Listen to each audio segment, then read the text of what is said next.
अगर आप भी चाहते हैं नए वीडियो एवं नए ऑडियो देखने एवं सुनने के लिए तो हमारे गोल्ड स्टूडियो चैनल को सब्सक्राइब जरूर करें एवं बेल आइकन दबाना ना भूलें।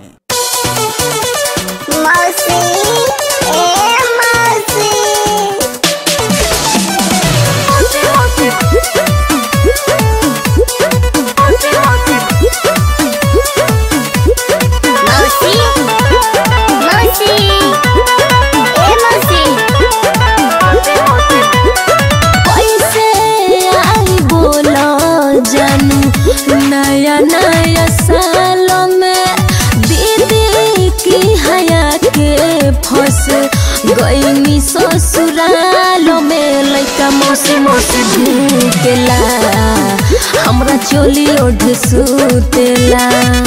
लइका मौसी मौसी भूकेला हमर चोली ओढ़ सुतेला। एको छन छोड़े नहीं कोरावा हमार, अरे को छन छोड़े नहीं कोरावा हमार। लइका मौसी मौसी भूकेला यार चोली ओढ़ सुतेला। लइका मौसी मौसी भूकेला हमर चोली ओढ़ सुतेला। मौसी मौसी मौसी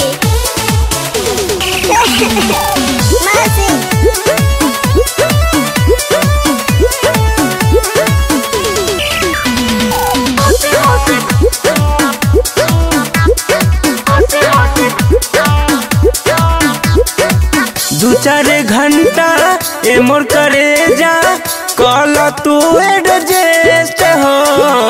नया साल में यार के करा जा अपन जबनिया टेस्ट हो। अपन जबनिया टेस्ट हो। दीदिया से लइका नहीं संभरी भइल बियाह कमजोर हो। पलंग पर से गिर के रहब न तो बबुआ तुर ली गोर हो। वीडियो कॉल के चुमा ले लो भल गाल में। कैसे छोड़ दी भतीजा आई एह हाल में। लइका मौसी मौसी भूकेला हमर चोली ओढ़ सुतेला। यार मौसी मौसी भूकेला हमर चोली ओढ़ सुतेला।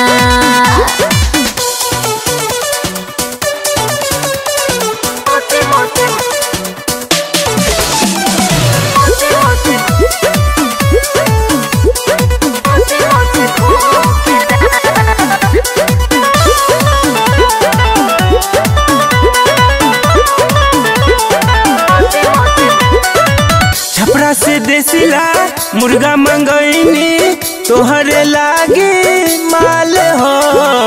हरा से बहनी दारू मंगईले प्रभात के खैले नया साल हो।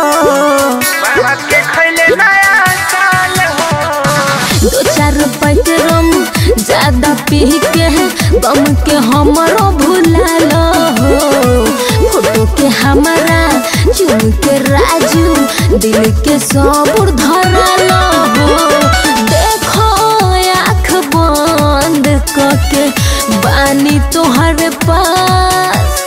सॉरी बाबू सोना मेरा हो खोना उदास। लइका मौसी मौसी भूकेला हमर चोली ओढ़ सुतेला।